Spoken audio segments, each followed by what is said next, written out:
Baik, Bismillahirrahmanirrahim. Assalamualaikum warahmatullahi wabarakatuh.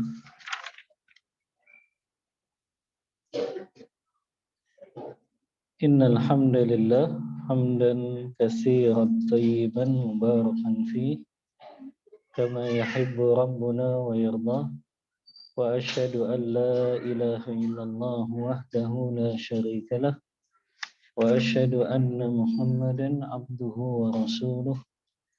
Allahumma salli wa sallim ala nabiyyina Muhammadin sallallahu alaihi wasallam wa ala alihi wa ashabihi wa man tabi'ahum bi ihsanin ila yaumiddin amma ba'd.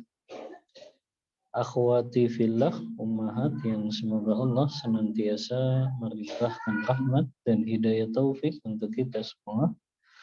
Alhamdulillah di siang hari ini dengan izin dan pertolongan dari Allah kita bisa melanjutkan kembali kajian rutin kita, masih mengkaji kitab Al-Qaulul Mufid, syarah kitab Tauhid yang ditulis oleh Syekh Muhammad Ibn Salih Al-Utsaimin rahimahullahu ta'ala.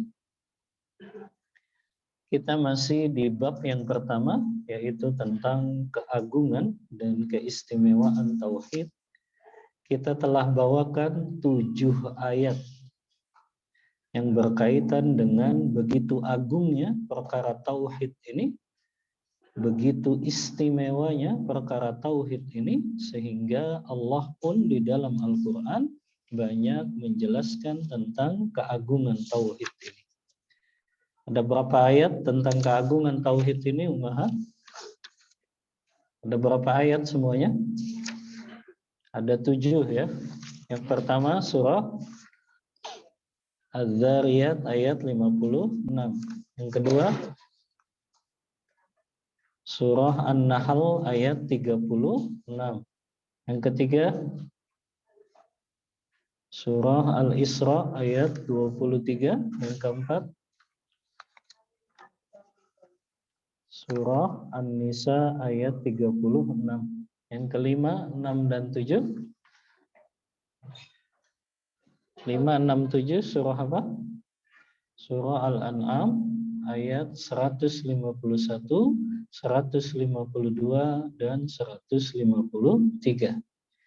Maka total semuanya 7 ayat yang berkaitan dengan keagungan Tauhid ini.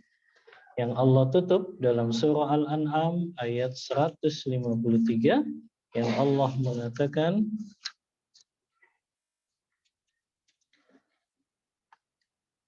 wa anna hadza sirati mustaqiman fattabi'uhu wa la tattabi'us subula fatafarraqu bikum an sabilih. Dan inilah jalanku yang lurus, maka janganlah kalian mengikuti jalan-jalan yang lain yang akan mencerai-beraikan kalian dari jalan Allah. Surah Al-An'am ayat 151 sampai 153. Ada berapa wasiat yang Allah sebutkan? Ada 10. Kata Rasulullah dalam hadis riwayat Tirmidzi dalam kitab sunannya, Abdullah ibn Mas'ud mengatakan, man arada ayyanzura ila wasiyati Muhammadin allati 'alaiha khatamuhu falyaqra qaulallahi ta'ala qul ta'alau atslu ma harama rabbukum 'alaikum alla tusyriku bihi syai'a. Siapa yang ingin melihat wasiatnya Muhammad sallallahu alaihi wasallam di akhir-akhir kehidupan beliau, yang beliaulah menjadi penutup para nabi dan rasul, maka bacalah surah Al-An'am dari 151 sampai 153. Baik, masih bab yang pertama, keagungan Tauhid. Ada satu hadis yang dibawakan oleh Syekh Muhammad Ibn Abdul Wahhab tentang keagungan Tauhid ini. Hadis yang diriwayatkan oleh Imam Bukhari dan Imam Muslim dalam kitab sahih keduanya. Wa an Mu'adz bin Jabal radhiyallahu anhu qala, dan dari sahabat Mu'adz bin Jabal, beliau berkata, kuntu radifan Nabi sallallahu alaihi wasallam ala himarin. Aku pernah dibonceng oleh Nabi sallallahu alaihi wasallam di atas keledai beliau. Faqala li, kemudian beliau berkata kepadaku, ya Mu'adz, wahai Mu'adz, atadri ma haqqullahi 'alal ibad wa ma haqqul ibadi 'alallah? Kata Rasulullah, wahai Mu'adz, tahukah engkau apa itu haknya Allah atas hamba-hambanya dan apa hak hamba itu atas Allah? Maka Mu'adz berkata, qultu Allahu wa rasuluhu a'lam.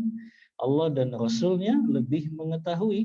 Maka Rasulullah bersabda, haqqullahi 'alal ibad ay ya'buduhu wa la yusyriku bihi syai'a wa haqqul ibadi 'alallah alla yu'adziba man la yusyriku bihi syai'a. Kata Rasulullah, ketahuilah hak Allah yang wajib ditunaikan hambanya adalah engkau beribadah hanya kepada Allah saja dan tidak boleh menyekutukannya dengan sesuatu apapun. Kemudian hak hamba yang wajib Allah tunaikan kepada hamba tersebut adalah Allah tidak akan mengazab hambanya yang tidak pernah menyekutukan Allah dengan sesuatu apapun. Qultu, aku berkata, kata Mu'adz, ya Rasulullah, afala ubasyirun nas, apakah boleh aku berikan kabar gembira ini kepada manusia? Apa kata Rasulullah? La tubasyirhum fayattakilu. Jangan engkau beritahukan mereka karena aku khawatir mereka akan bersandar dengan hadis ini. Hadis riwayat Bukhari dan Muslim dalam kitab sahih keduanya. Sekarang kita ambil beberapa faidah dari hadis yang sangat agung ini. Banyak ulama yang menyebutkan faidah-faidah yang begitu banyak. Kita ambil dari kitab Qaulul Mufid ini saja.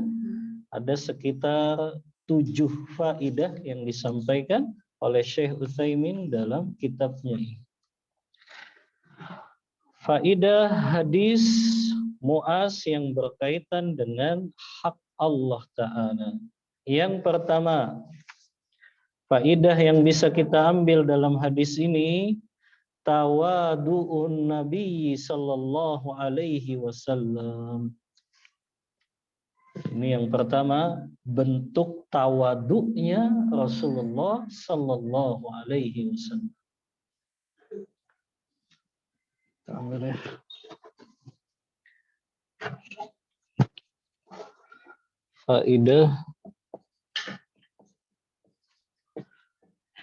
Faidah hadis Mu'adz bin Jabal.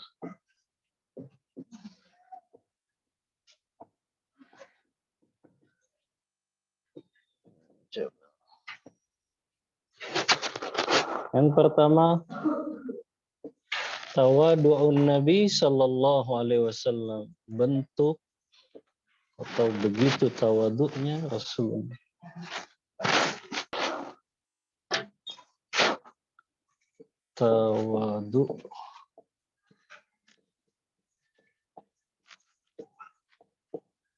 Tawadu'nya Rasulullah sallallahu alaihi wasallam.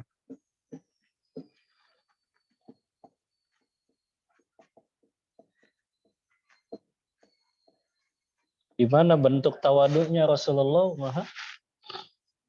Di mana bentuk tawadu'nya Rasulullah dalam hadis ini? Di mana bentuk tawadu'nya Rasulullah?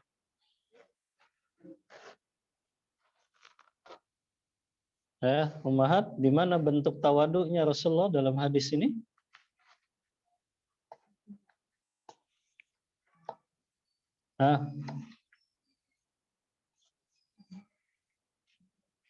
Di mana bentuk tawaduknya Rasulullah?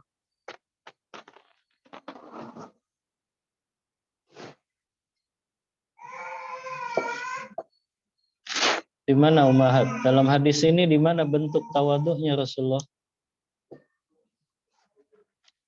Hah? Gimana?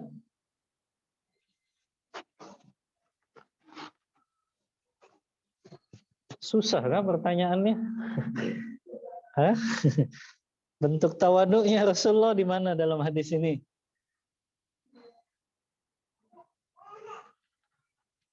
Yang pertama, ya, beliau mengendarai himar. Apa tadi himar?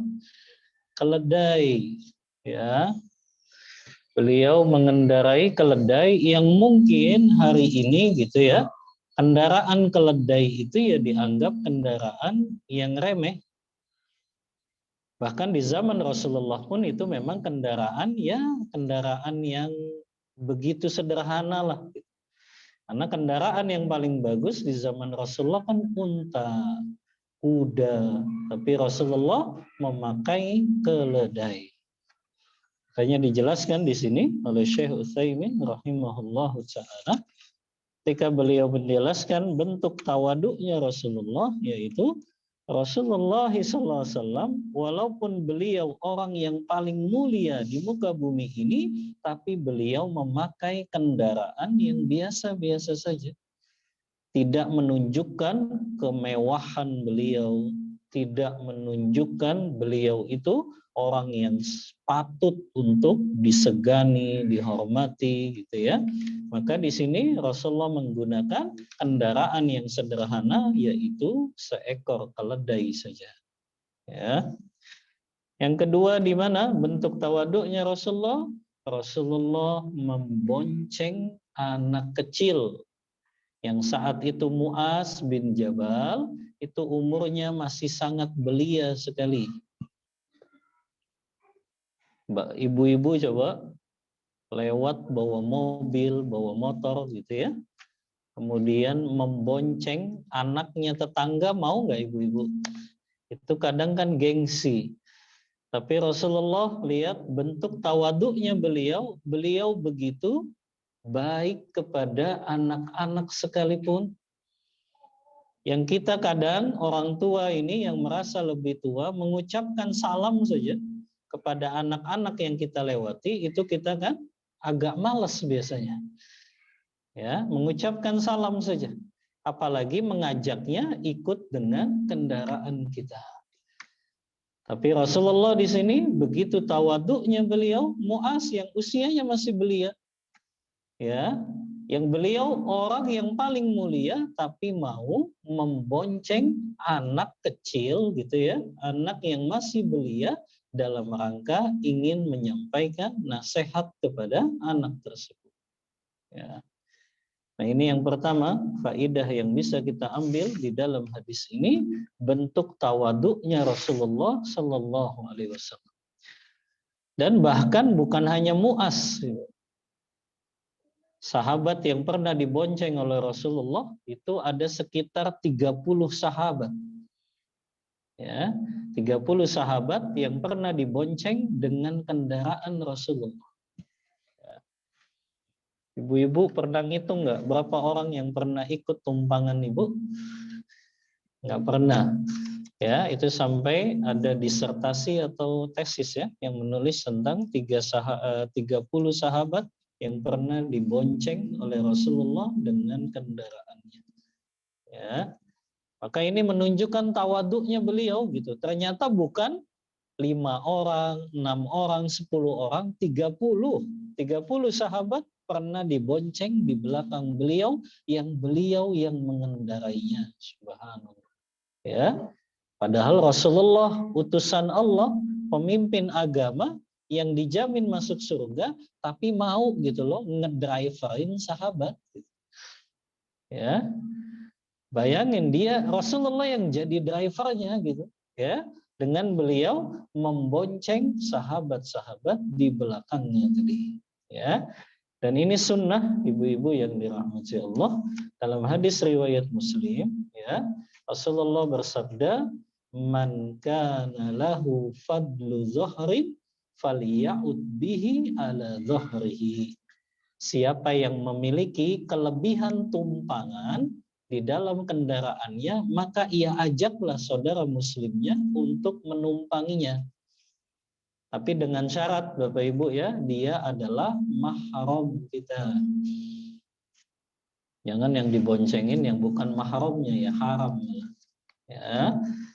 Kemudian juga waman kana lahu fadlu zadin, siapa yang memiliki kelebihan bekal, maka hendaknya dia memberikan kelebihan bekalnya tersebut kepada sesama muslim. Maka ini sunnah ibu. Kalau ibu ya mengendarai kendaraan apapun itu, motor, mobil, dan kita lihat ini orang kayaknya arahnya sama dengan kita, maka kita tawarkan untuk ikut bersama kita. Berdasarkan hadis ini, siapa yang memiliki kelebihan tumpangan, maka berikan kepada orang tersebut tumpangannya. Atau ibu punya mobil 2, punya mobil 3 di rumah gitu ya. Daripada parkir saja di rumah, ada orang yang butuh untuk mudik, udah pakai aja mobil saya. Tapi bensinnya bensin sendiri kan gitu. Ya, jangan sudah minjem kita juga yang bensinin ya. Ya, maka seperti itu Ibu, sunnah kita ya memberikan kelebihan kendaraan kita kepada saudara muslim atau saudari muslimah kita yang dia dalam keadaan membutuhkan. Ya. Biasanya kan kalau mau lebaran gitu ya, Ibu, dibanding dia ngerental gitu ya, butuh biaya banyak, maka kita punya mobil 2, kok nggak kepake juga satu laginya, kitanya juga mudik, lebih baik sudah kasih pinjam saja ya, untuk mudiknya saja nanti tinggal dikembalikan ya.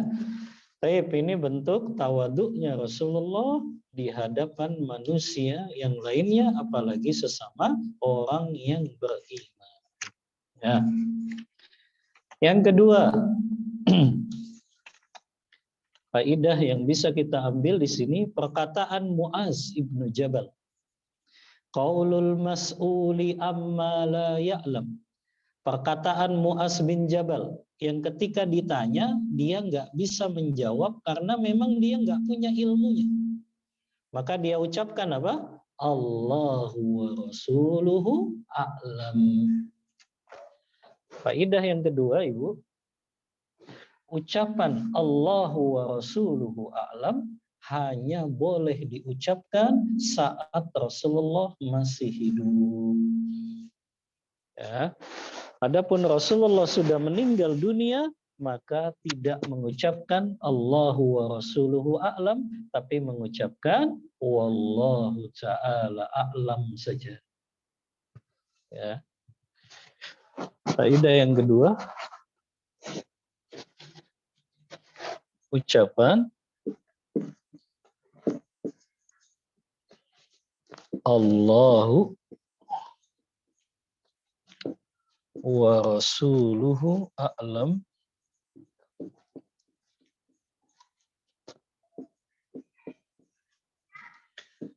hanya boleh diucapkan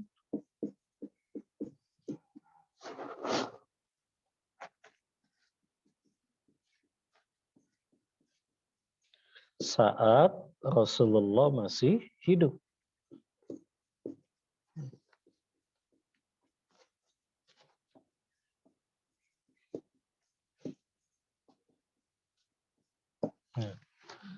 Sekarang Rasulullah sudah meninggal. Kalau kita ditanya perkara yang kita tidak tahu ilmunya, cukup mengatakan wallahu a'lam, wallahu ta'ala a'lam. Ya, maka tidak mengucapkan Allahu wa rasuluhu a'lam karena Rasulullah sudah meninggal dunia. Ya, maka beliau sudah meninggal dunia dan beliau tidak mengetahui apa-apa. Ini pun ketika Rasulullah masih hidup, ya. Tidak semua perkara sahabat diperbolehkan mengucapkan Allahu wa rasuluhu a'lam. Ya, karena dalam perkara-perkara gaib Rasulullah pun tidak mengetahui. Jadi kalau Seseorang ditanya, kapan kira-kira akan turun hujan? Dia jawab, Allahu wa rasuluhu a'lam. Betul atau salah? Salah. Walaupun Rasulullah saat itu masih hidup. Karena Rasulullah tidak mengetahui perkara yang gaib. Ya, maka cukup mengucapkannya, Wallahu ta'ala alam, kalau itu berkaitan dengan masalah gaib walaupun Rasulullah masih hidup. Ya, apalagi sekarang Rasulullah sudah meninggal dunia, maka tidak boleh mengucapkan Allahu wa rasuluhu a'lam, tapi cukup wallahu taala a'lam saja. Ya. Ini faidah yang kedua. Faidah yang ketiga juga masih berkaitan dengan ucapan Mu'az bin Jabal, qaulul mas'ul amma la ya'lam Allahu a'lam. Ini di antara adabnya penuntut ilmu, di antara adab penuntut ilmu agama,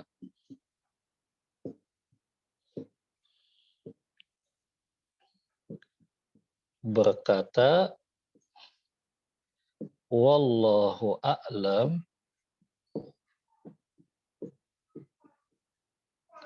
dalam perkara yang dia tidak mengetahui.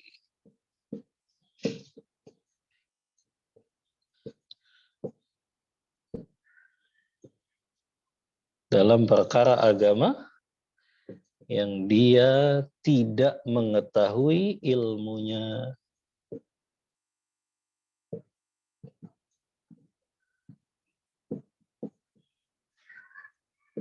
Nah, ini adabnya penuntut ilmu agama, para ummahat. Ya, kalau dia ditanya sesuatu yang berkaitan dengan masalah agama dan dia tidak tahu ilmunya, maka nggak perlu gengsi mengucapkan wallahu ta'ala a'lam. Ya, jadi nggak perlu sotoy gitu. Tahu sotoy ya ibu-ibu, sok tahu, padahal dia jawabnya itu bertentangan dengan maksud dari penjelasan Allah dan Rasulnya, kan lebih bahaya. Ya, dan inilah sebab kenapa banyak orang yang tersesat itu. Kenapa banyak yang tersesat dalam hal akidah, tersesat dalam hal ibadah, tersesat dalam hal adab dan akhlak, karena mereka menerima jawaban yang salah ya tentang masalah-masalah agama. Yang ketika jawaban yang salah itu tersebar di tengah-tengah masyarakat, akhirnya pemahaman masyarakat pun menjadi keliru. Maka ini yang akhirnya menjadikan orang-orang itu banyak tersesat dalam perkara-perkara agama. Makanya berkata tentang Allah dan Rasul-Nya tanpa ilmu itu masuk ke dalam kategori dosa besar. Ya. Berkata, berucap tentang masalah agama ini tanpa ilmu, maka itu termasuk kategori dosa besar. Apa dalilnya Ustaz? Berkata tentang agama, tentang Allah, tentang Rasulullah tanpa ilmu, itu dosa besar. Yang pertama Ibu, dalilnya firman Allah Ta'ala surah Al-A'raf ayat ke-33. Allah Ta'ala berfirman, Qul innama harama rabbiyal fawahisha ma zahara minha wa ma batan wal isma wal baghya bighairil haqq wa tusyriku billahi ma lam yunazzil bihi sultana wa taqulu 'ala Allahi ma la ta'lamun. Di dalam ayat ini, Ibu, Allah sebutkan 5 dosa besar secara berurutan dari yang paling kecil sampai yang paling besar. Ini penjelasannya Imam Ibnu Qayyim Al-Jauzi. Ketika menjelaskan ayat ini, kata beliau, Allah urutkan di dalam ayat ini dari dosa yang paling kecil tingkatannya sampai kepada yang paling besar. Apa saja itu? Yang pertama, katakan wahai Muhammad, bahwasannya Rabbmu telah mengharamkan al-fawahish, perbuatan keji baik yang nampak maupun yang tersembunyi. Yang kedua, wal isma, melakukan dosa. Wal baghya bighairil haq, melakukan dosa, melanggar hak manusia tanpa alasan yang benar. Ya. Kemudian yang keempat, wa tusyriku billahi ma lam yunazzil bihi sultana. Dan engkau berbuat syirik kepada Allah, padahal Allah tidak pernah menurunkan hujjah yang memerintahkan engkau berbuat kesyirikan tersebut. Yang terakhir, Ibu, berarti ini lebih besar dari dosa syirik itu. Apa kata Allah yang terakhir? Wa taqulu 'alallahi ma la ta'lamun. Engkau berbicara tentang Allah Ta'ala padahal engkau tidak mengetahui. Subhanallah. Dia bicara tentang Allah tanpa ilmu. Makanya Ibnu Qayyim, Ibu, termasuk yang berpendapat dosa berbicara agama, dosa berbicara tentang Allah dan Rasulnya tanpa ilmu itu lebih besar daripada dosa berbuat kesyirikan. Apa dalilnya Ibnu Qayyim, Ibu? Beliau mengatakan orang-orang yang jatuh dalam kesyirikan itu kan diantaranya karena dia bicara agama tanpa ilmu. Misalnya, Ibu, orang-orang Mu'tazilah yang mereka meniadakan sifat-sifat dan nama-nama Allah. Atau ada lagi golongan Al-Mujassimah. Mereka yang menyamakan sifat-sifat Allah sama dengan sifat makhluknya. Kenapa kok mereka bisa mengatakan itu? Karena mereka mengatakan sesuatu tentang Allah tanpa dasar ilmu agama. Yang akhirnya apa yang terjadi? Mereka jatuh dalam kesyirikan dan mereka mengajak orang untuk memahami pemahaman yang salah dan menjadikan orang juga ikut berbuat syirik kepada Allah. Makanya mereka lebih besar dosanya. Karena selain mereka berbuat syirik, mereka ngajak orang untuk melakukan kesyirikan. Jadi ini yang dimaksud dosanya lebih besar. Selain mereka berbuat dosa syirik, mereka ngajak orang untuk melakukan kesyirikan. Na'udzubillah min dzalik. Paham, Ibu, maksudnya? Berbicara tentang Allah tanpa landasan ilmu agama, dosanya lebih besar daripada berbuat syirik, kata Ibnu Qayyim al-Jauzi. Karena tadi ya, dia bukan hanya jatuh dalam kesyirikan, tapi dia ngajak orang untuk berbuat kesyirikan. Yang kedua, besarnya dosa orang yang berbicara agama tanpa ilmu. Surah An-Nahl ayat 111. Afwan, kok 111, 116. Surah An-Nahl ayat 116.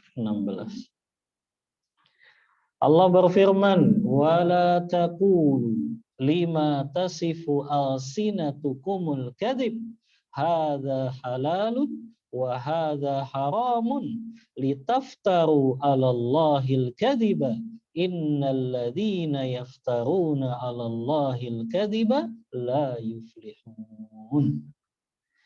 Allah Ta'ala mengatakan, dan janganlah kalian mengatakan terhadap sesuatu dengan lidah kalian yang kalian nggak tahu ilmunya, yang akhirnya kalian mengada-ngadakan kebohongan terhadap Allah.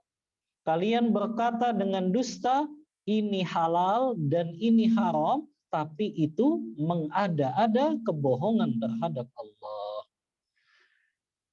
Maka sesungguhnya orang-orang yang berdusta atas nama Allah, mereka tidak akan beruntung selama-lamanya. Berarti yang kedua Bapak Ibu, berbicara agama tanpa ilmu sama dengan berdusta atas nama Allah. Berbicara agama tanpa ilmu, berbicara tentang Allah tanpa ilmu, berbicara tentang Rasulullah tanpa ilmu, itu sama dengan berdusta atas nama Allah. Besar tidak dosanya Ibu berdusta atas nama Allah? Berdusta atas nama Rasulullah saja sudah diancam neraka.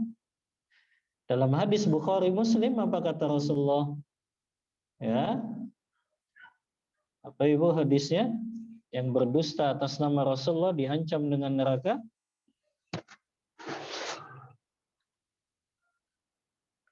Man kadzdzaba alayya muta'ammidan falyatabawwa maq'adahu minan nar. Siapa yang berdusta atas namaku, kata Rasulullah. Dia katakan itu hadis dariku, perkataanku, padahal itu bukan hadis. Itu berdusta atas nama Rasulullah. Itu sudah diancam sama Rasulullah. Siapa yang berdusta atas namaku, maka tempat duduknya persiapkanlah di dalam neraka. Itu berdusta atas nama Rasulullah, Ibu. Apalagi berdusta atas nama Allah. Ya, berdusta atas nama Rasulullah saja dosanya sudah besar, apalagi berdusta atas nama Allah, tempatnya pun di nerakanya Allah. Ya. Ini yang kedua Ibu, ya, tentang besarnya dosa berbicara agama tanpa ilmu.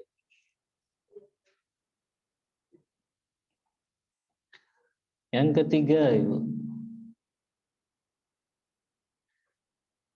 Surah Al-Qasas ayat yang ke-50.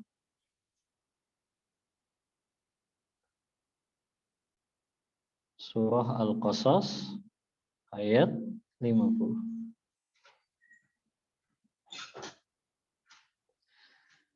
Allah Ta'ala berfirman, fa illam yastajibu laka fa'lam annama yattabi'una ahwa'ahum.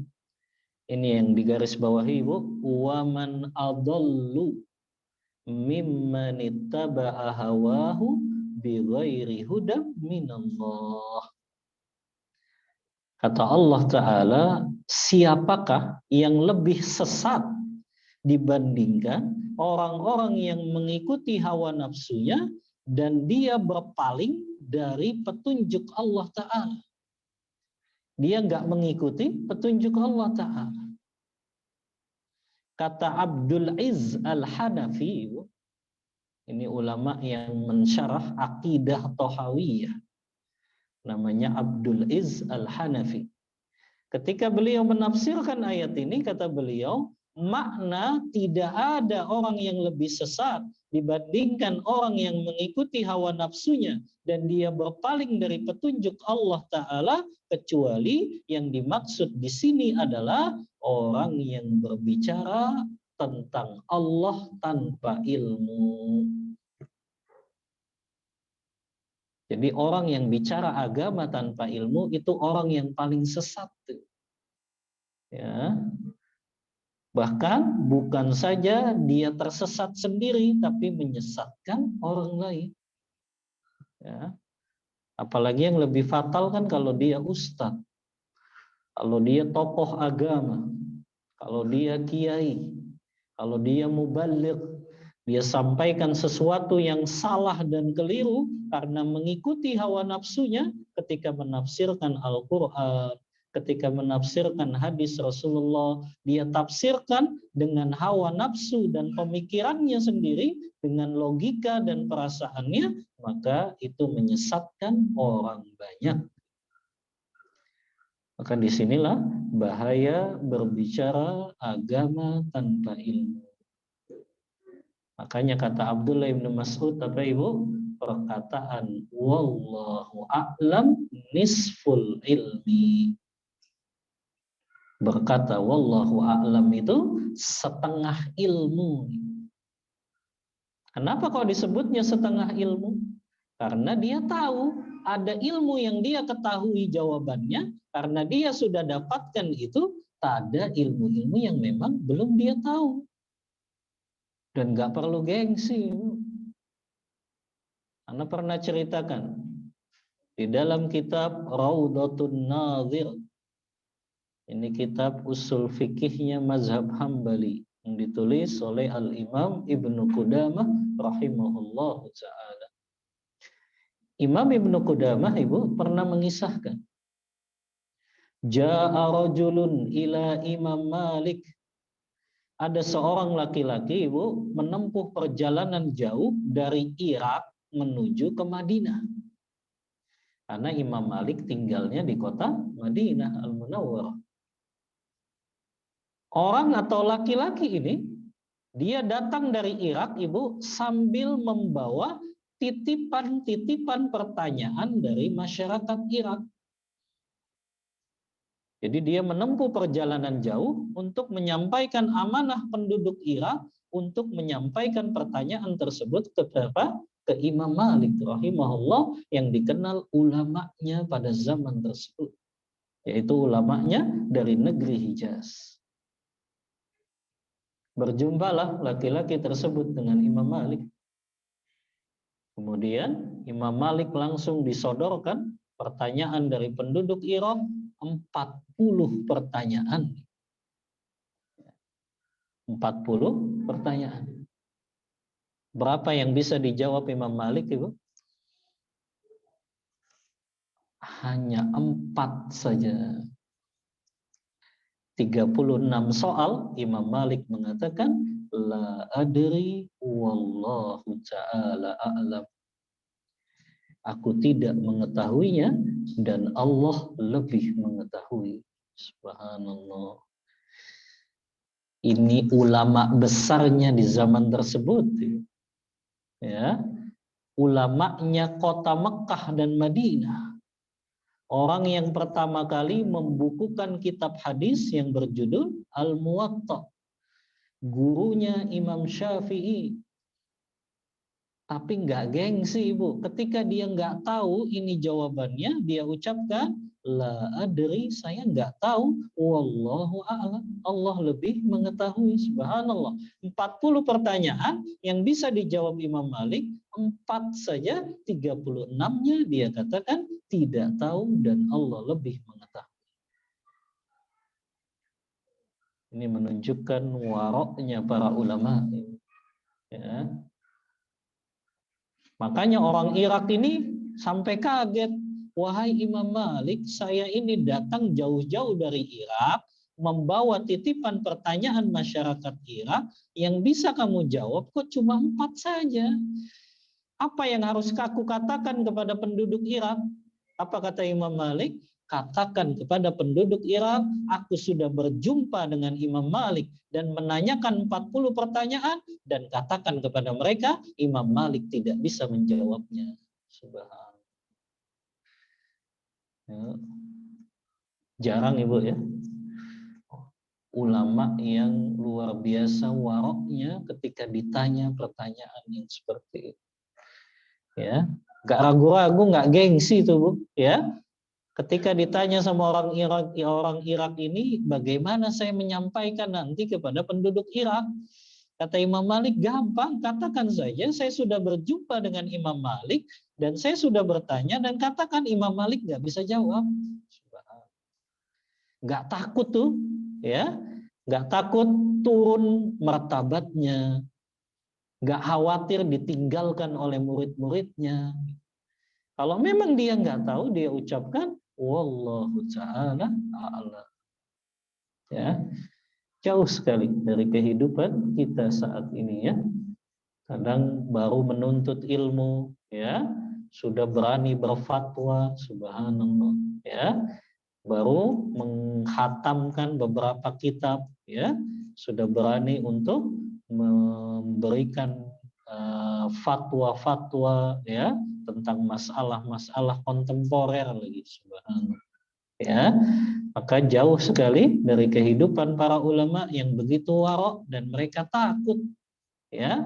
Mereka nggak takut ditinggalkan muridnya, mereka nggak takut turun martabatnya, wibawanya di hadapan muridnya.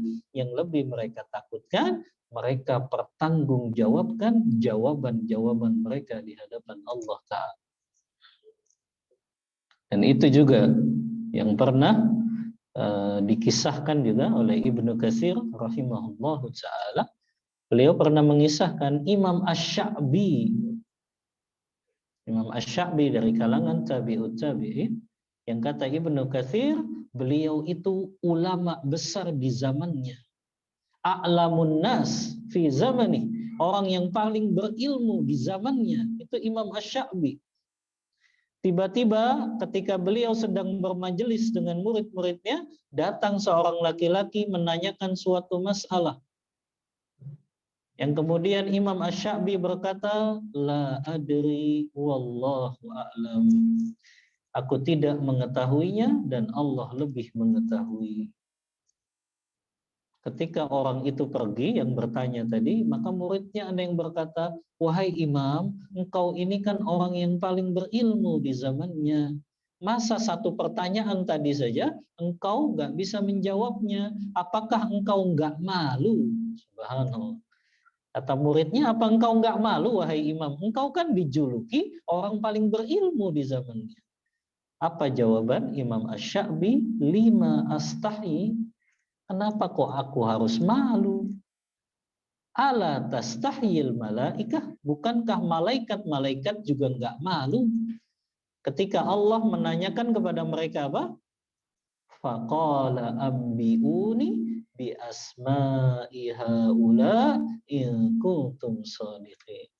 Malaikat kan disuruh sebutkan nama-nama yang ada di permukaan langit dan bumi itu. Tapi malaikat menjawab apa? Enggak tahu. Qalu la ilma lana illa ma 'allamtana innaka antal alimul hakim.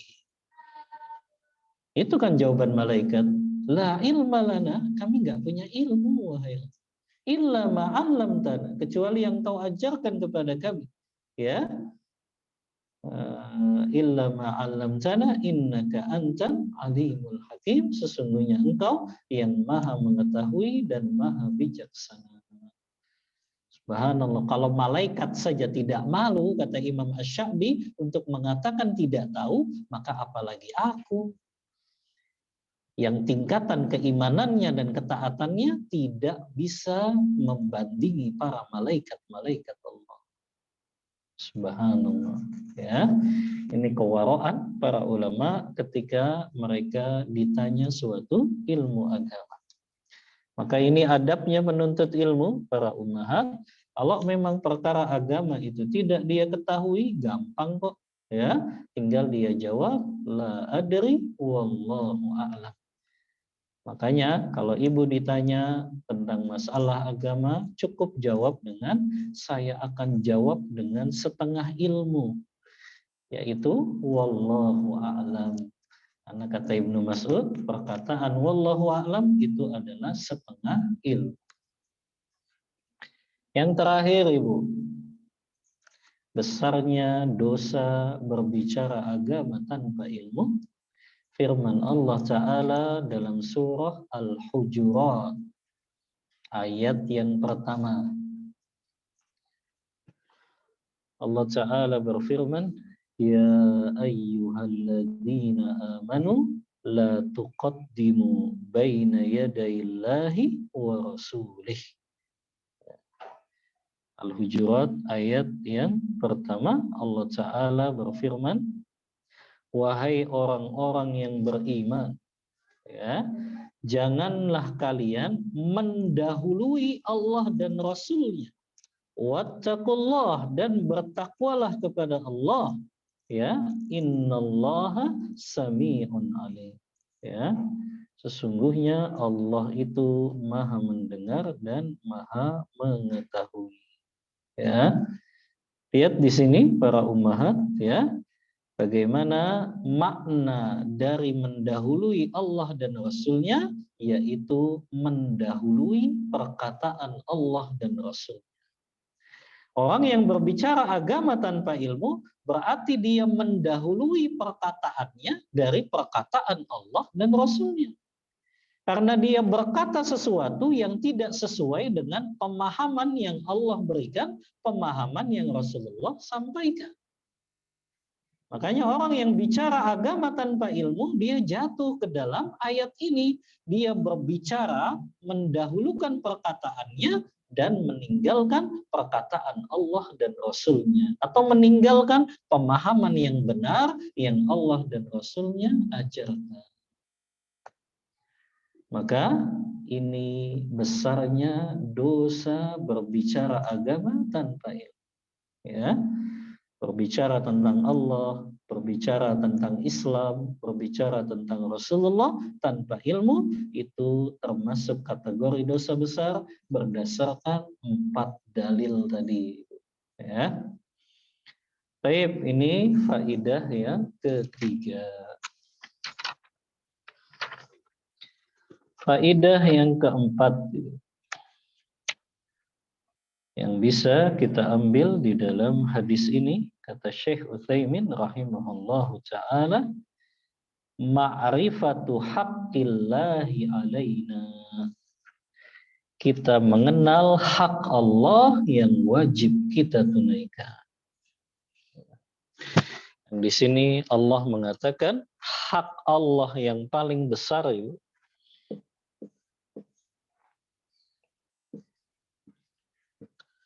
mengetahui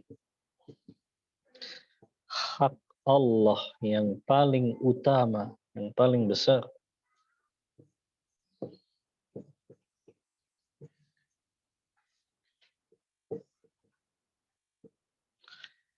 Yang wajib ditunaikan hambanya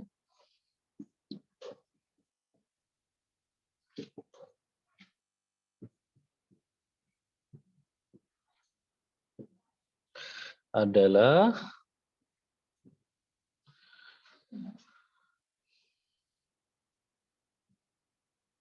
mengesahkan Allah dalam setiap ibadah.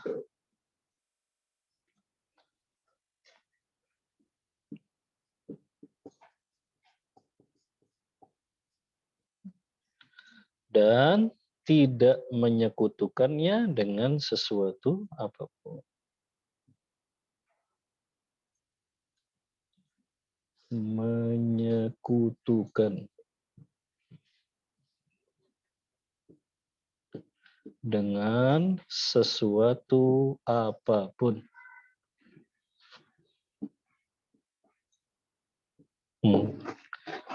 Jangan sampai di satu sisi kita berdoa kepada Allah, tapi di satu sisi berdoanya juga kepada selain Allah, yang ini juga makna kesyirikan.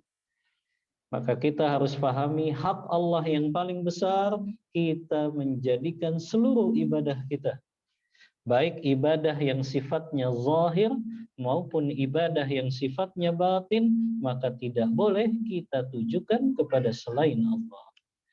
Rasa cinta kita yang paling besar berarti hanya untuk Allah. Rasa takut kita yang paling besar hanyalah kepada Allah. Rasa harap kita yang paling besar hanyalah kepada Allah. Ya, rasa tawakal bergantungnya kita hanya kepada Allah. Maka ini semua adalah ibadah-ibadah yang tidak boleh kita tujukan kepada selain Allah Ta'ala. Ya. Ini faidah yang keempat ya. Faidah yang kelima yang kita ambil di dalam hadis ini, ma'rifatu haqqil ibadi alaihi, ya, idza adda haqqahu. Di dalam hadis ini menjelaskan hak hamba Allah yang tidak berbuat syirik kepadanya. Apa tadi? Hak hamba Allah yang tidak berbuat syirik kepada Allah, Allah tidak akan mengazab hambanya yang tidak berbuat syirik kepadanya. Ini faidah yang kelima, Ibu ya. Allah tidak akan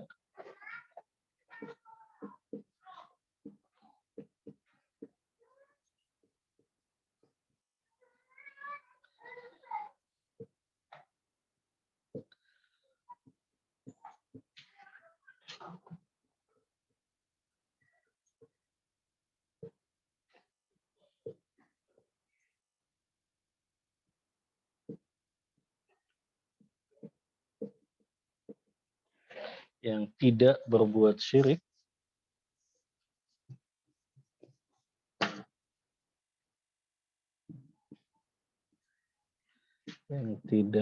berbuat syirik kepadanya.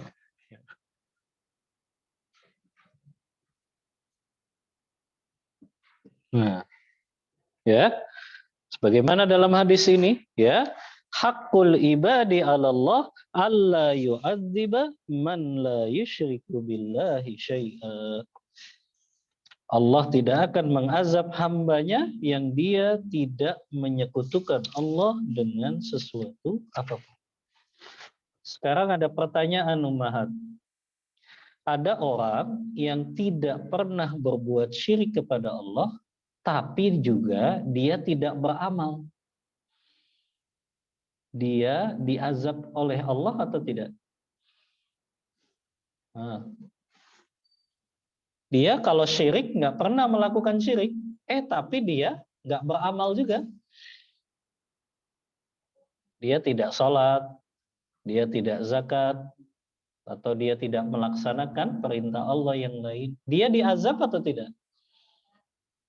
Hah? Diazab atau tidak? Tetap diazab. Tapi kok kenapa Rasulullah mengatakan kalau orang nggak berbuat syirik maka Allah tidak akan mengazabnya?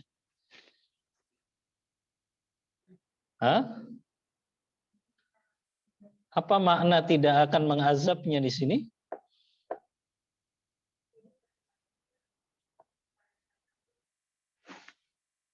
Gimana?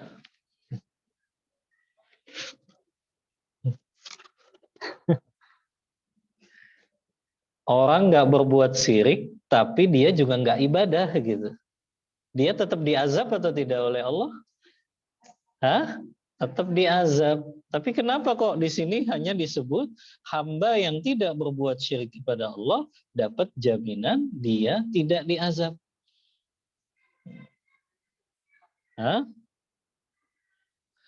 Nah, azab Allah itu ada dua, Ibu. Ya. Ada yang orang atau hambanya itu diazab selama-lamanya, ada yang hamba Allah diazabnya sementara saja. Ya. Maka maksudnya di sini apa? Allah tidak mengazab hambanya yang tidak berbuat syirik, artinya Allah tidak mengazabnya selama-lamanya. Ini Anda baru dapat juga penjelasan dari Syekh Ibrahim Ruhaili kemarin, daurah di hari Sabtu di Roja. Jadi ternyata termasuk hadis tentang firqah itu. 73 firqah itu. Ya. Yang 72 mereka masuk neraka. Yang satu, yang itu Ahlus Sunnah wal Jamaah yang mereka masuk surga. Termasuk firqah-firqah 72 itu mereka tidak kekal di neraka. Ya, penjelasan beliau seperti itu. Ya, mereka tidak kekal di dalam neraka. Ya, makanya maksud di sini adalah ya Allah tidak mengazab hambanya yang tidak berbuat syirik kepadanya, artinya tidak diazab selama-lamanya. Karena selama dia punya keimanan dan tidak berbuat syirik kepada Allah, kalau dia memang ibadah, dia mungkin nggak kena azab sama sekali. Tapi ketika dia nggak berbuat syirik saja, tapi nggak ibadah juga, ya tetap dia juga diazab oleh Allah, tapi diazabnya tidak selama-lamanya. Ya, paham maksudnya Ibu ya? Ini maksud dari tidak diazab ya orang yang berbuat syirik kepada Allah. Maka tidak berbuat syirik juga harus dibarengi dengan beramal soleh. Jangan seseorang mengandalkan ya dia nggak berbuat syirik saja tapi tidak beramal soleh atau malah melakukan dosa-dosa besar yang lain. Maka ini juga bisa menjadi sebab azabnya. Ya. Taib. Ini faidah yang kelima ya, yang berkaitan dengan hadis Muaz bin Jabal ya, bahwasannya Allah menjamin hambanya yang tidak berbuat syirik kepadanya itu dapat jaminan ya, seseorang itu tidak diazab oleh Allah, tapi yang dimaksud tidak diazab di sini tidak diazab selama-lamanya. Kalau dia masih melakukan dosa yang lain, maka tetap dia juga mendapat azab dari Allah Ta'ala. Saya kasih pertanyaan lagi, Bu. Orang yang berbuat dosa besar selain syirik, ya, dia bisa langsung masuk surga atau mampir dulu di neraka? Nah, orang yang berbuat dosa besar selain syirik, ya, berzina, membunuh, minum khamar, judi gitu ya. Bisa nggak dia langsung masuk surga atau mampir dulu ke neraka? Hah? Hah? Bisa. Nah, nah, dalam akidah Ahlussunnah wal Jamaah, Ibu, jawabannya insya'a azzabahu wa insya'a afa anhu. Kalau Allah menghendaki, Allah azab dia dulu di neraka, tapi kalau Allah menghendaki, Allah ampuni dosanya dan bisa langsung masuk surga. Jadi jangan dipikir orang yang berdosa besar itu, Bu, dia harus mampir dulu semuanya ke neraka. Enggak. Ada saja yang mungkin Allah ampuni gitu. Dan dia bisa langsung masuk surga. Dalilnya apa, Bu? Dalilnya apa? Kok bisa orang berdosa besar masuk surga langsung? Karena sebab Allah menghendaki ampunan. Apa dalilnya? Hah? Ibu pernah dengar hadis bitokoh itu? Yang ditimbang antara dosa orang tersebut dengan kalimat apa? La ilaha illallah. Hadisnya kan sahih, riwayat Bukhari. Ya, yang dimana Allah mengatakan bahwa timbangan kalimat, tapi maknanya di sini bukan diucapkan, Bu ya, tapi dia mengamalkan dari kalimat la ilaha illallah itu. Jadi bukan sekedar dia ucapin saja la ilaha illallah, tapi dia mengamalkan itu. Ya, dia jatuh dalam dosa yang banyak, tapi dia amalkan itu kalimat la ilaha illallah, dia tidak berbuat syirik, maka dia pun bisa langsung masuk ke dalam surga. Ya, ini ilmu juga, Ibu. Ya, bahwasannya tidak orang yang berdosa besar terkadang Allah ampuni dan bisa masuk surga langsung. Jadi, taib. Faidah yang keenam, Ibu, dari hadis ini, ya. Kata Syekh Utsaimin rahimahullahu taala, faidah yang keenam yang bisa kita ambil dalam hadis ini adalah jawazu kitmanil ilmi lil maslahah. Di antara faidah yang bisa kita ambil dari hadis ini, bolehnya menyembunyikan ilmu kalau ada kemaslahatan yang lebih besar. Apa yang dimaksud di sini? Muaz bin Jabal, Ibu, kan bertanya kepada Rasulullah, "Afala ubasyirun nas?" Wahai Rasulullah, apakah aku boleh menyampaikan ini kepada manusia? Apa kata Rasulullah? La tubasyirhum. Jangan engkau beritahukan mereka. Karena takut apa? Fayattakilu. Mereka bersandar dengan hadis ini.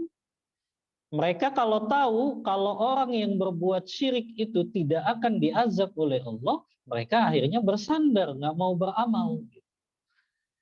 Makanya kata Rasulullah, jangan engkau beritahukan kepada mereka. Ya, tapi kenapa? Mu'az bin Jabal akhirnya menyampaikan ini sehingga kita bisa tahu, ibu-ibu. Kenapa Mu'az bin Jabal akhirnya menyampaikan ini? Ah, kenapa ibu? Mu'az menyampaikan hadis ini atau tidak akhirnya? Menyampaikan. Gimana kita bisa tahu kalau tidak disampaikan? Kenapa? Kata Rasulullah kan jangan engkau beritahukan. Apakah di sini Mu'az menentang perintahnya Rasulullah? Ah, gimana ibu? Nah, Mu'az menyampaikan hadis ini bukan hanya setelah Rasulullah meninggal, tapi di akhir-akhir hayat beliau. Jadi menjelang kematiannya, Mu'az bin Jabal baru menyampaikan hadis ini karena takut termasuk orang yang menyembunyikan ilmu. Jadi di sini Ibu, menyembunyikan ilmu yang diperbolehkan sementara saja. Sementara disembunyikan kalau ada kemaslahatan yang lebih besar. Ya. Jadi yang keenam, ya, bolehnya menyembunyikan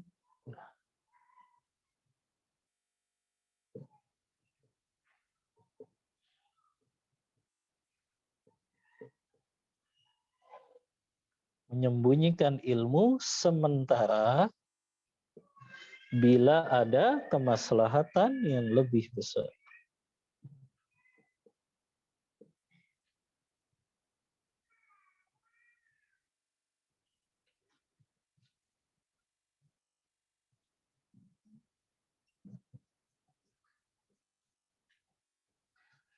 Nah, ya.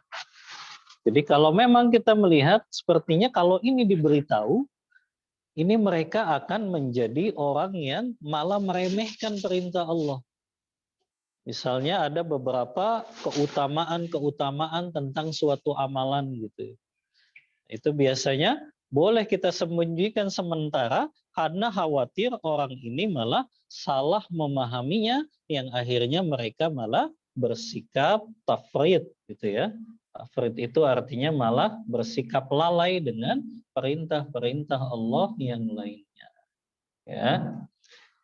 Maka ini faidah yang keenam dari hadis ini. Satu lagi Ibu, faidah yang bisa kita ambil di dalam hadis ini, yaitu faidah yang ketujuh, ya. Kata Syekh Utsaimin rahimahullahu taala, al-khaufu anal ittikali ala si'ati rahmatillah. Kenapa Rasulullah SAW melarang ya Mu'az bin Jabal untuk menyampaikan ini kepada manusia yang lain? Karena beliau takut ya orang-orang yang mendapatkan hadis ini mereka salah paham. Akhirnya mereka bersandar kepada apa? Kepada rahmat dan kasih sayang Allah. Tapi mereka lupa bahwa azab Allah juga sangat pedih.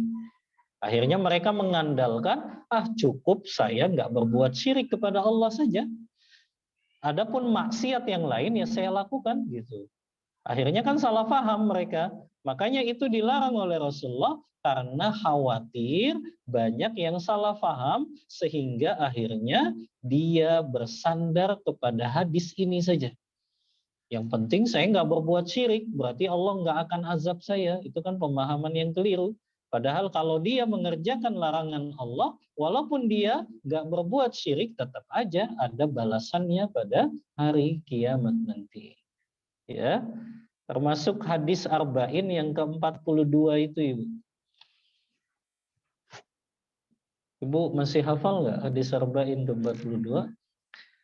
Itu kan hadis qudsi ya. Yang Allah mengatakan, "Lau ataitani bi qurabil ardi khotoya summa laqitani la tusyriku bi syai'a wa fa'ataituka bi qurabit ardi maghfiratan atau kama qala Rasulullah. Kata Allah Ta'ala kan, apabila engkau mendatangiku wahai hambaku dalam keadaan membawa dosa sepenuh bumi ini, subhanallah, membawa dosanya sepenuh bumi, Ibu, bukan sepenuh Cikarang saja, sepenuh bumi. Ya, kemudian engkau datang kepadaku dalam keadaan tidak menyekutukan aku dengan sesuatu apapun, maka aku akan datang kepadamu dengan membawa ampunan sebesar dan seluas bumi pula. Ya. Jadi Allah pun akan datang kepada orang yang nggak berbuat syirik kepadanya, ya, dengan membawa ampunan seluas apa ya? Seluas bumi pula. Saya tanya Ibu, yang diampuni di sini dosa kecil saja atau dosa besar juga? Hah?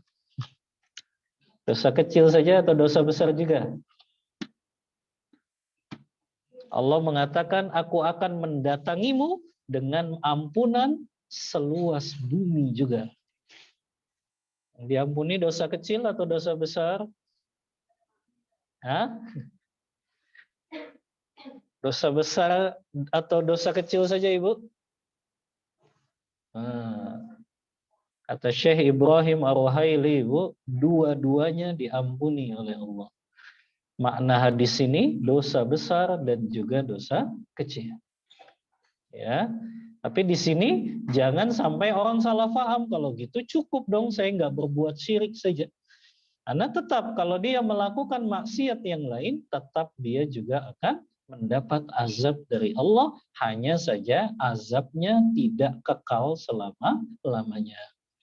Beda dengan orang yang berbuat syirik kepada Allah, maka dia azabnya kekal di neraka selama-lamanya.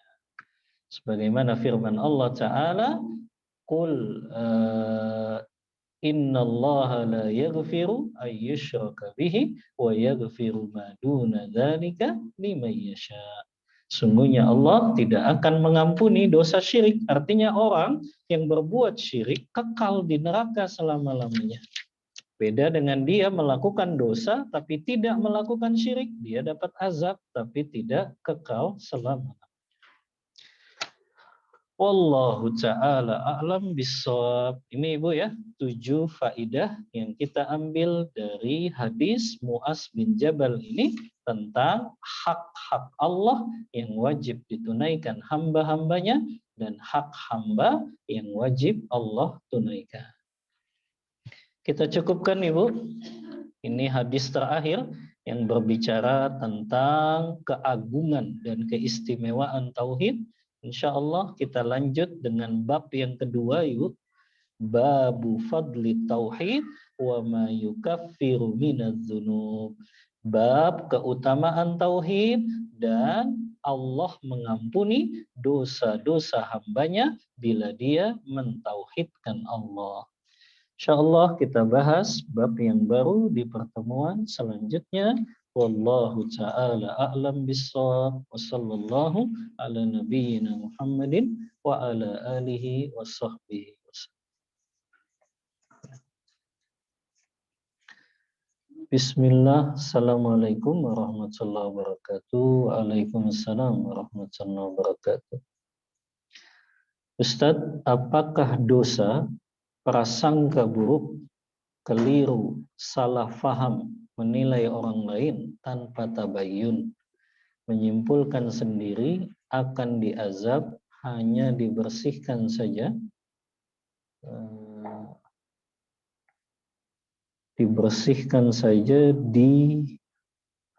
di apa ini, di al-qantoroh, karena sesama orang yang beriman. Baik. Jazakillah khairan, pertanyaan yang bermanfaat ya. Dosa berprasangka buruk ya, atau mungkin dia akhirnya bersuudzon, salah menilai saudara muslim atau muslimahnya, Apakah itu akan diazab selama-lamanya atau sementara saja? Ya tentu azabnya sementara saja. Ya, dia akan diazab, dibersihkan di nerakanya Allah Ta'ala. Ya, tapi itu kembali lagi kepada kehendak Allah. Semua orang yang berdosa itu, baik dia dosanya kecil, banyak, atau dosanya besar, tetap saja semuanya selama dia tidak berbuat syirik kepada Allah dan masih beriman, maka itu diserahkan kepada kehendak Allah Ta'ala. Insya'a adzabahu wa insya'a afa anhu. Kalau Allah berkehendak, Allah akan mengazabnya. Kalau Allah berkehendak pun, Allah akan mengampuninya. Maka selama dia beriman dan tidak pernah berbuat syirik kepada Allah, maka dia tidak kekal selama-lamanya di nerakanya. Wallahu ta'ala a'lam bissawab.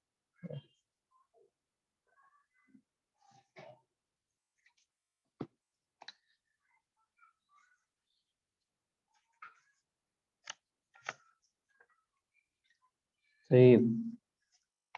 Jika ada seseorang yang melakukan dosa besar, kemudian dia bertaubat, kemudian dia melakukan ketaatan kepada Allah, apakah tetap diazab di neraka? Ya, jazakillah khairan, pertanyaan yang juga bermanfaat.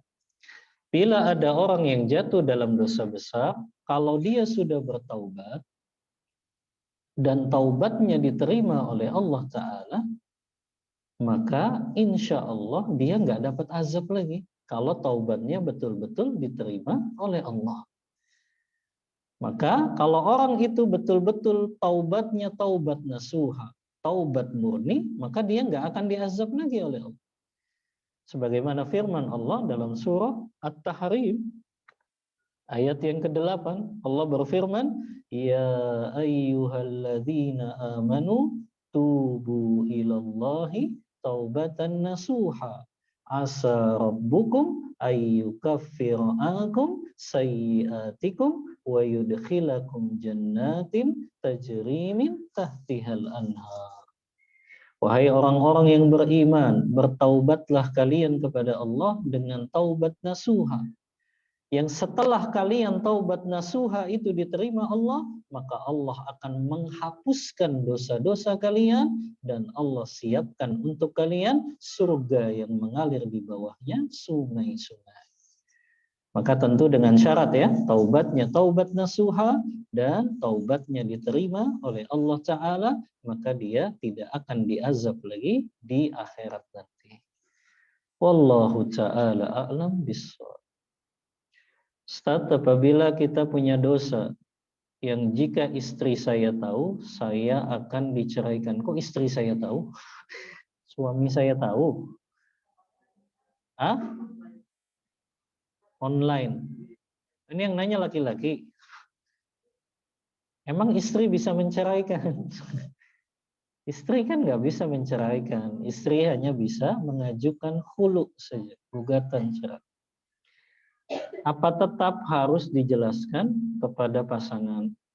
Sementara saya sudah bertaubat dan rumah tangga saya sekarang banyak keberkahannya.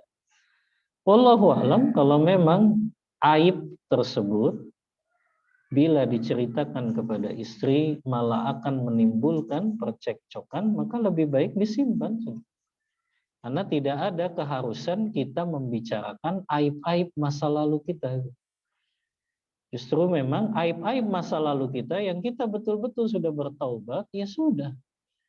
Itu berarti karunia Allah yang menutupi aib-aib kita tersebut.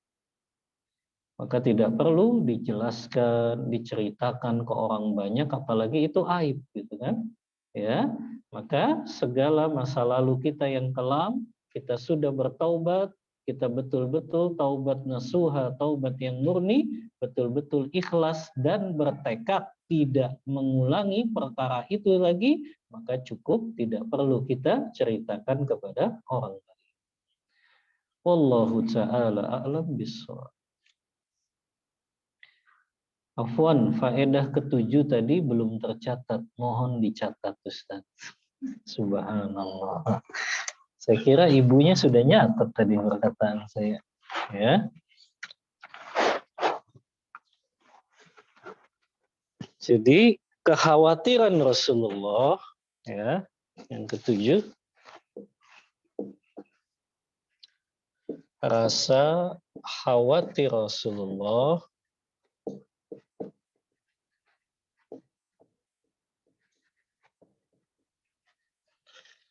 banyak manusia yang bersandar dengan hadis ini.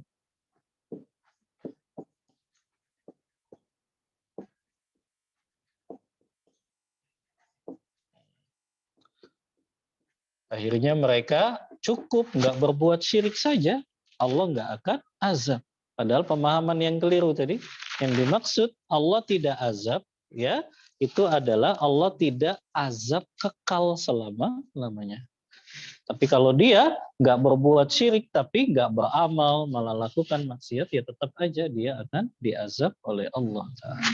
Ya, ini faidah yang ketujuh.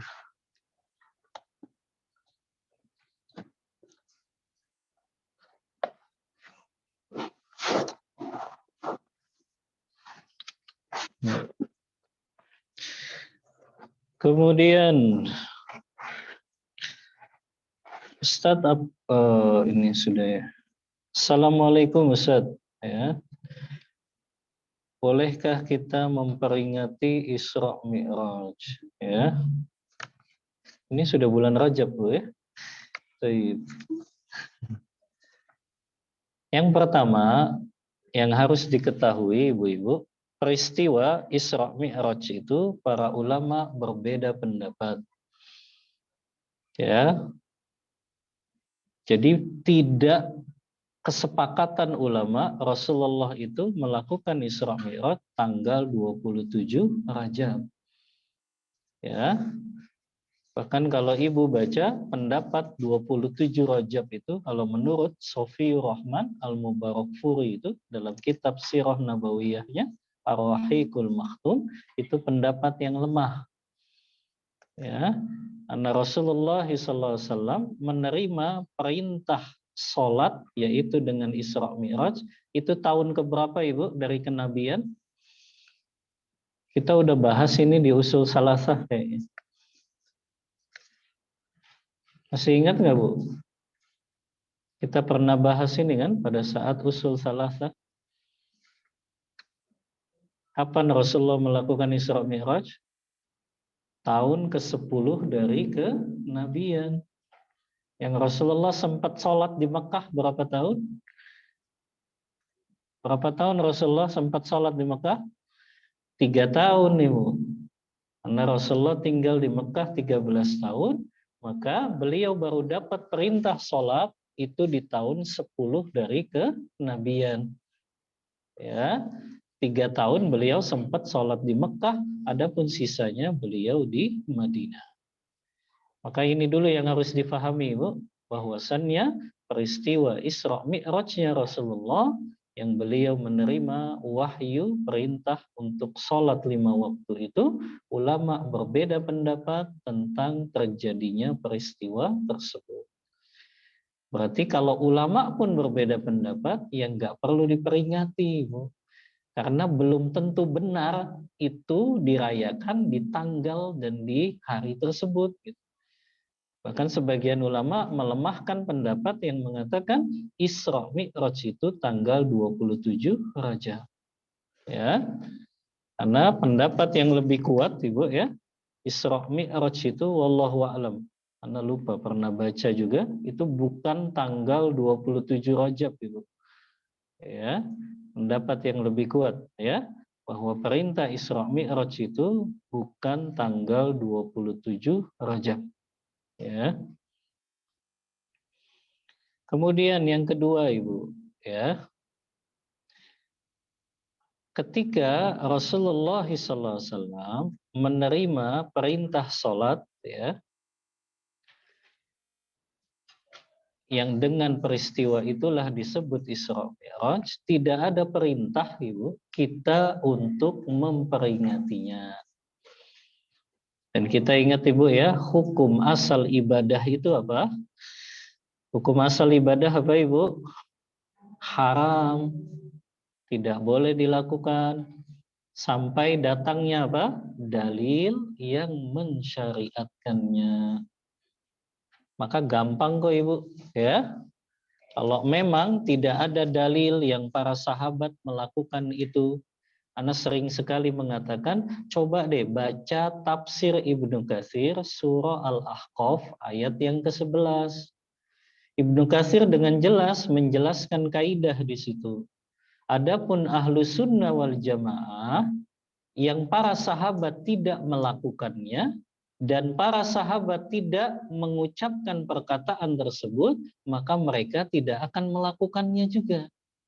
Karena mereka meyakini kalau seandainya perkara itu baik, pasti para sahabat lebih dulu melakukannya. Lau kana khairan lasabaquna ilaih. Ini saya tulis besar-besar Ibu ya, kaidah ini.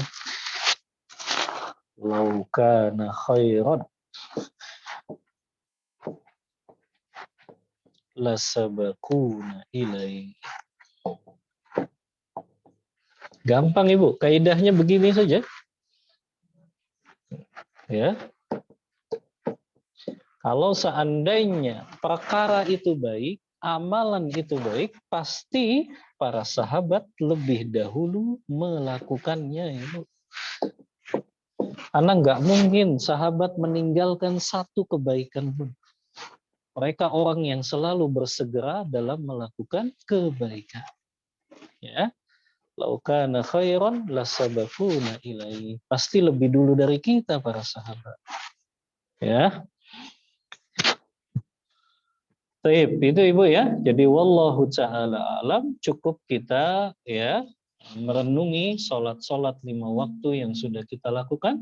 Sudah sempurna belum? Ya, kita tunaikan rukun-rukun dan syarat-syarat sah sholatnya. Ya, maka tidak perlu ada perayaan-perayaan khusus dengan peristiwa yang dialami oleh Rasulullah Sallallahu Alaihi Wasallam.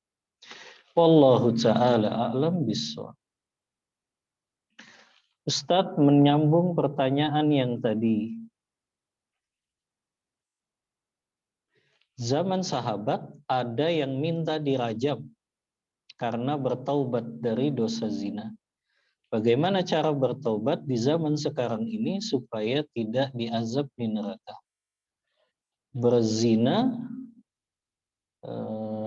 Berzina saat sudah menikah seperti pertanyaan Bapak tadi, ya.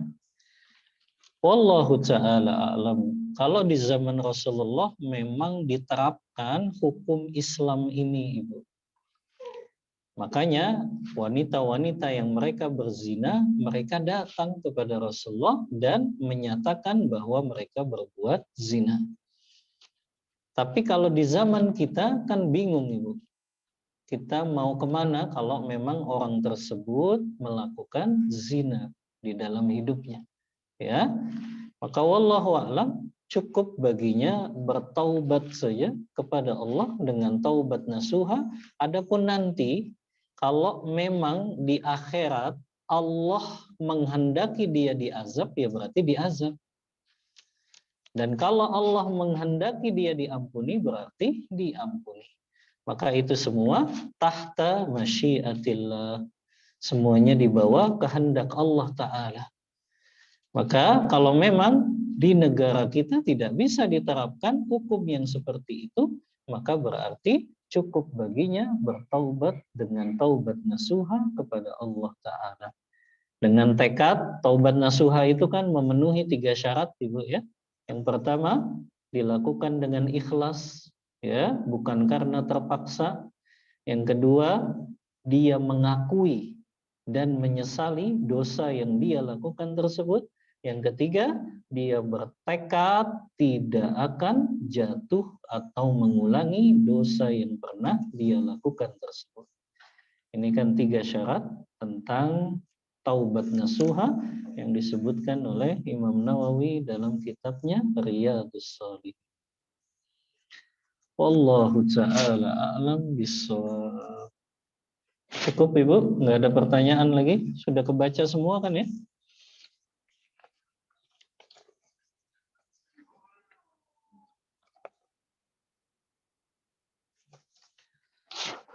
Baik, kalau tidak ada pertanyaan, kita cukupkan kajian kita di siang hari ini. Mohon maaf bila ada kata-kata yang kurang berkenan di hati para ummahat dan juga para ikhwan semuanya.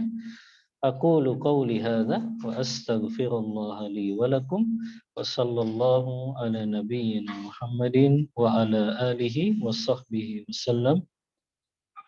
Kita tutup kajian kita membaca doa kafaratul majlis. Subhanakallahumma wa bihamdika asyhadu an la ilaha illa anta astaghfiruka wa atubu ilaik. Walhamdulillahi rabbil alamin. Wassalamualaikum warahmatullahi wabarakatuh.